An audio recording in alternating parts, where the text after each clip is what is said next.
Hi hello friends, welcome back to my YouTube channel. ಇವತ್ತು ಮನೆಯಲ್ಲೇ ಸಿಂಪಲ್ಲಾಗಿ ಬೇಕ್ರಿ ಸ್ಟೈಲ್ ಯೆಲ್ಲೋ ಕಲರ್ ಕೋಡುಬಳೆನ ಯಾವ ರೀತಿ ಮಾಡೋದು ಅಂತ ನೋಡೋಣ.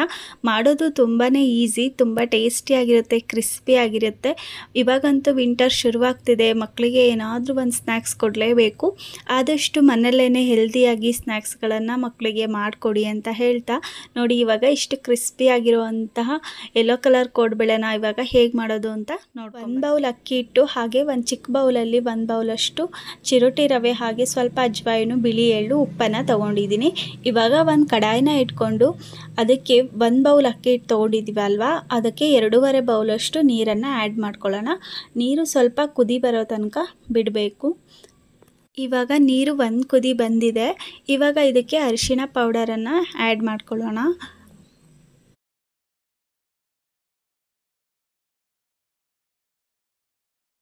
1 ಟೀ ಸ್ಪೂನಷ್ಟು ಕುಕ್ಕಿಂಗ್ ಆಯಿಲನ್ನು ಆ್ಯಡ್ ಮಾಡ್ಕೊಳ್ತಾ ಇದ್ದೀನಿ. ಎಣ್ಣೆನ ಹಾಕೋದ್ರಿಂದ ಹಿಟ್ಟು ಹಾಕಿದಾಗ ಅಷ್ಟೊಂದು ಗಂಟುಗಳಾಗೋದಿಲ್ಲ. ಹಾಗೆ ಸ್ವಲ್ಪ ಉಪ್ಪನ್ನು, ರುಚಿಗೆ ತಕ್ಕಷ್ಟು ಉಪ್ಪನ್ನು ಸೇರಿಸ್ಕೊಳ್ಳೋಣ. ಇವಾಗ ಮೀಡಿಯಮ್ ರವೆ ತೊಗೊಂಡಿದ್ವಲ್ಲ, ಅದನ್ನು ಮೀಡಿಯಮ್ ಫ್ಲೋವಲ್ಲಿ ಇಟ್ಕೊಂಡು ಸ್ವಲ್ಪ ಸ್ವಲ್ಪನ ರವೆನ ಹಾಕಿ 1 ಗಂಟಿಲ್ಲದೆ ಇರೋ ಥರ ಚೆನ್ನಾಗಿ ಅದನ್ನು ಮಿಕ್ಸ್ ಮಾಡ್ಕೋಬೇಕು. ನೋಡಿ, ಇವಾಗ 1 ಗಂಟಿಲ್ಲದೆ ಇರೋ ಥರ ಚೆನ್ನಾಗಿ ರವೆನೆಲ್ಲ ಮಿಕ್ಸ್ ಮಾಡ್ಕೊಂಡಿದ್ದೀನಿ. ಇವಾಗ ಈ ರವೆ ಒಂದೇ ಒಂದು ಕುದಿ ಬರೋ ತನಕ ಬಿಡೋಣ.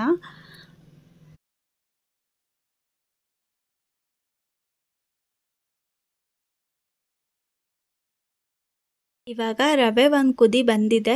ಇವಾಗ ಇದಕ್ಕೆ 1 ಟೇಬಲ್ ಸ್ಪೂನಷ್ಟು ಬಿಳಿ ಎಳ್ಳನ್ನು ಆ್ಯಡ್ ಮಾಡ್ಕೊಳ್ತಾ ಇದ್ದೀನಿ. ಹಾಗೆ ಅಕ್ಕಿ ಹಿಟ್ಟನ್ನು ಸಹ ಸ್ವಲ್ಪ ಸ್ವಲ್ಪ ಅಕ್ಕಿ ಹಿಟ್ಟನ್ನು ಹಾಕಿ ಚೆನ್ನಾಗಿ ಈ ಥರ ರೊಟ್ಟಿಗೆ ಜಿಗುಟು ಮಾಡ್ಕೊತೀವಲ್ವ, ಅದೇ ರೀತಿ ಮಾಡ್ಕೋಬೇಕು. ಇವಾಗ ಚೆನ್ನಾಗಿ ಇದನ್ನು ಮಿಕ್ಸ್ ಮಾಡ್ಕೋಬೇಕು. ರೊಟ್ಟಿಗೆ ಸರಿ ಮಾಡ್ತೀವಲ್ಲ, ಅದೇ ಥರ ಚೆನ್ನಾಗಿ 1 ಗಂಟಿಲ್ಲದೆ ಇರೋ ಥರ ಮಿಕ್ಸ್ ಮಾಡ್ಕೋಬೇಕು. ಇವಾಗ ಒಂದು ಸ್ವಲ್ಪ ಅಜ್ವಾಯಿನ ಕಾಳನ್ನು ಈ ಥರ ಮಿದ್ದು ಹಾಕ್ಕೊಳ್ತಾ ಇದ್ದೀನಿ. ಫ್ಲೇವರ್ ಚೆನ್ನಾಗಿ ಬಿಟ್ಕೊಳ್ಳುತ್ತೆ. ಇವಾಗ ಸರಿ ರೆಡಿಯಾಗಿದೆ. ಇದನ್ನು ಒಂದು 5 ನಿಮಿಷ ಒಂದು ಪ್ಲೇಟ್ನ ಮುಚ್ಚಿ ಹಾಗೆ ಬಿಟ್ಬಿಡೋಣ. ಇವಾಗ 5 ನಿಮಿಷ ಆಗಿದೆ. ಹಿಟ್ಟು ಕೂಡ ಚೆನ್ನಾಗಿ ಬೆಂದಿದೆ. ಇವಾಗ ಒಂದು ಬೌಲಲ್ಲಿ ನೀರನ್ನ ತಗೊಂಡು ಸ್ವಲ್ಪ ಸ್ವಲ್ಪನೇ ನೀರಲ್ಲಿ ಕೈ ಎದ್ಕೊಂಡು ಚೆನ್ನಾಗಿ ಹಿಟ್ಟನ್ನು ನಾದ್ಕೋಬೇಕು. 1 ಗಂಟಿರಬಾರ್ದು. ಚೆನ್ನಾಗಿ ಎಷ್ಟು ಚೆನ್ನಾಗಿ ಹಿಟ್ಟನ್ನು ನಾದ್ಕೊತೀವೋ ಕೋಡುಬಳೆಗಳು ಸಹ ಅಷ್ಟು ಚೆನ್ನಾಗಿ ಬರುತ್ತೆ. ಸರಿ ಪೂರ್ತಿ ತಣ್ಣಗಾಗೋ ತನಕ ಬಿಡಬಾರ್ದು. ಸ್ವಲ್ಪ ಬೆಚ್ಚಗಿದ್ದಂಗ್ಲೇ ತಣ್ಣೀರಲ್ಲಿ ಕೈಯನ್ನು ಎದ್ಕೊಂಡು ಈ ಥರ ಚೆನ್ನಾಗಿ ನಾದ್ಕೋಬೇಕು. ಸ್ವಲ್ಪ ಕೂಡ ಹಿಟ್ಟು ಕೈಗೆ ಅಂಟ್ಕೊಳ್ತಾ ಇಲ್ಲ. ಹಿಟ್ಟು ಚೆನ್ನಾಗೇ ಬೆಂದಿದೆ ಅಂತ ಅರ್ಥ. ಇವಾಗ ಚೆನ್ನಾಗಿ ನಾದ್ಕೊಂಡಿದ್ದಾಯಿತು. ಇದನ್ನು ಒಂದು ಬೌಲ್ಗೆ ಎತ್ತಿಟ್ಕೊಳ್ತಾ ಇದ್ದೀನಿ. ಎಲ್ಲ ಚೆನ್ನಾಗಿ ನಾದ್ಕೊಂಡಿದ್ದಾದಮೇಲೆ ತಕ್ಷಣವೇ ನಾವು ಕೋಡುಬಳೆನ ಮಾಡೋದಕ್ಕೆ ಶುರು ಮಾಡ್ಬೋದು. ಇದನ್ನು 5 ನಿಮಿಷ 10 ನಿಮಿಷ ಅಂತ ಬಿಡೋದೇನು ಬೇಡ. ಹಾಗೆ ಕೋಡುಬಳೆಗಳನ್ನು ಮಾಡ್ಕೋಬೋದು.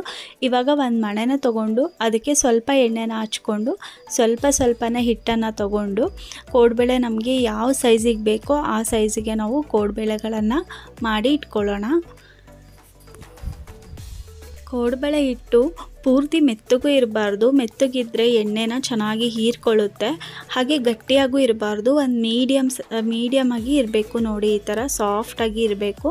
ಹಾಗೆ ಕೋಡುಬಳೆಗಳನ್ನು ಮಾಡಿದಾಗ ಯಾವುದೇ ರೀತಿ ಕ್ರ್ಯಾಕ್ಸ್ ಬರಬಾರ್ದು. ಸೈಡ್ಗೆ ಸ್ಮೂತಾಗಿ ಇರಬೇಕು. ಆವಾಗ ಚೆನ್ನಾಗಿ ಹಿಟ್ಟು ಬೆಂದಿದೆ, ಹಾಗೆ ಚೆನ್ನಾಗಿ ನಾದ್ಕೊಂಡಿದ್ದೀವಿ ಅಂತ. ಇವಾಗ ಇದೇ ರೀತಿ ಎಲ್ಲ ಕೋಡುಬಳೆಗಳನ್ನು ಮಾಡಿ ಇಟ್ಕೊಳ್ಳೋಣ. ನೋಡಿ, ನಾವು ಕೈಯಲ್ಲೇ ಎಷ್ಟು ಸುಲಭವಾಗಿ ಕೋಡುಬಳೆಗಳನ್ನು ಮಾಡ್ಕೋಬೋದು. ಯಾವುದೇ ರೀತಿ ಮಷಿನ್ಗಳ ಅವಶ್ಯಕತೆ ಇರೋದಿಲ್ಲ. ಕೈಯಲ್ಲೇ ನಮಗೆ ಎಷ್ಟು ಸೈಜ್ ಬೇಕೋ ಅಷ್ಟು ಸೈಜಲ್ಲಿ ಆರಾಮಾಗಿ ಮಾಡ್ಕೋಬೋದು. ಇವಾಗ ಎಲ್ಲ ಕೋಡುಬಳೆಗಳನ್ನು ಇದೇ ರೀತಿ ರೆಡಿ ಮಾಡಿ ಇಟ್ಕೊಳ್ಳೋಣ.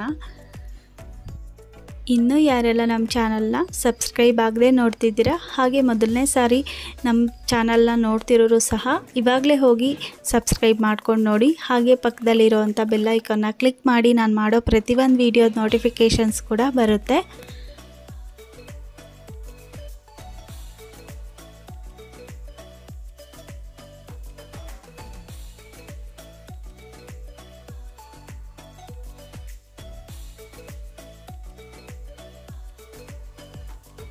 ನೋಡಿ, ಇವಾಗ ಎಲ್ಲ ಕೋಡುಬಳೆಗಳನ್ನು ಈ ಥರ ರೆಡಿ ಮಾಡಿ ಇಟ್ಕೊಂಡಿದ್ದೀನಿ. ನೋಡ್ಬೋದು. ನೋಡಿ, ಒಂದು ಸಹ ಕ್ರ್ಯಾಕ್ಸ್ ಇಲ್ಲದೆ ಇರೋ ಥರ ಎಷ್ಟು ಚೆನ್ನಾಗಿ ಕೋಡುಬಳೆಗಳು ರೆಡಿಯಾಗಿದ್ದಾವೆ. ಇವಾಗ ಎಣ್ಣೆನ ಇಟ್ಕೊಂಡಿದ್ದೆ. ಎಣ್ಣೆನ ಕಡಿಮೆ ಉರಿಯಲ್ಲೇ ಕಾಯಿಸ್ಕೋಬೇಕು, ಒಂದೇ ಸಲ ಎಣ್ಣೆನ ಕಾಯಿಸ್ಕೋಬಾರ್ದು.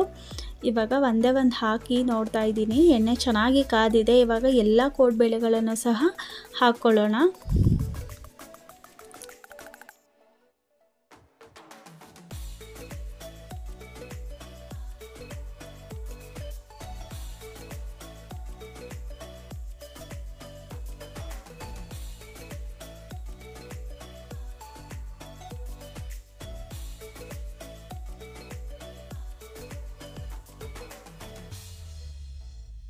ಕೋಡ್ಬೇಳೆಗಳು ಚೆನ್ನಾಗಿ ಒಂದು ಕಡೆ ಫ್ರೈ ಆಗಿ ಆದಮೇಲೆ ತಿರುಗಿಸ್ಕೊಂಡು ಇನ್ನೊಂದು ಕಡೆ ಚೆನ್ನಾಗಿ ಫ್ರೈ ಮಾಡ್ಕೊಳ್ಳೋಣ. ಪೂರ್ತಿಯಾಗಿ ಬಬಲ್ಸ್ ಕಡಿಮೆ ಆಗೋ ತನಕ ಬಿಡಬೇಕು, ಆವಾಗ ಚೆನ್ನಾಗಿ ಫ್ರೈ ಆಗಿರುತ್ತೆ.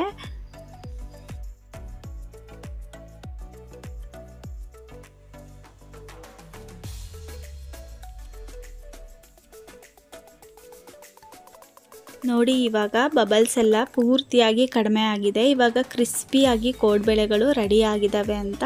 ಇವಾಗ ಕೋಡ್ಬೇಳೆಗಳನ್ನೆಲ್ಲ ಬೌಲ್ಗೆ ಎತ್ತಿಟ್ಕೊಳ್ಳೋಣ.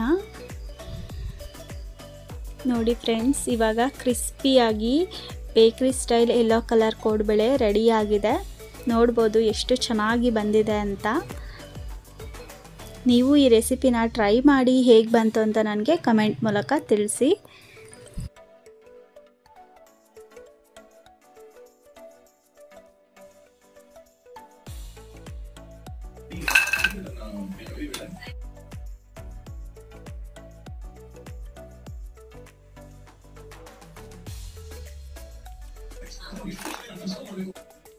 ನೋಡಿ ಫ್ರೆಂಡ್ಸ್, ಇವಾಗ ಉಳಿದಿರೋ ಅಂಥ ಹಿಟ್ಟನ್ನೆಲ್ಲ ಇನ್ನೊಂದು ಬ್ಯಾಚ್ ಕೋಡ್ಬೇಳೆನ ರೆಡಿ ಮಾಡ್ಕೊಂಡಿದ್ದೀನಿ.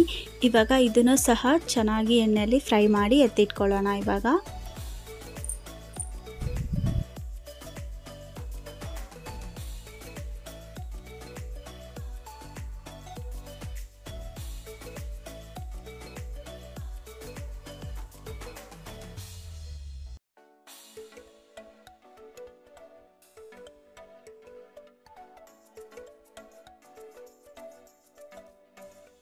ನೋಡಿ ಫ್ರೆಂಡ್ಸ್, ಇವಾಗ ಪೂರ್ತಿಯಾಗಿ ಬಬಲ್ಸ್ ಕಡಿಮೆ ಆಗಿದೆ. ಇವಾಗ ಕೋಡ್ಬೇಳೆಗಳು ಕ್ರಿಸ್ಪಿಯಾಗಿ ರೆಡಿ ಆಗಿದ್ದಾವೆ.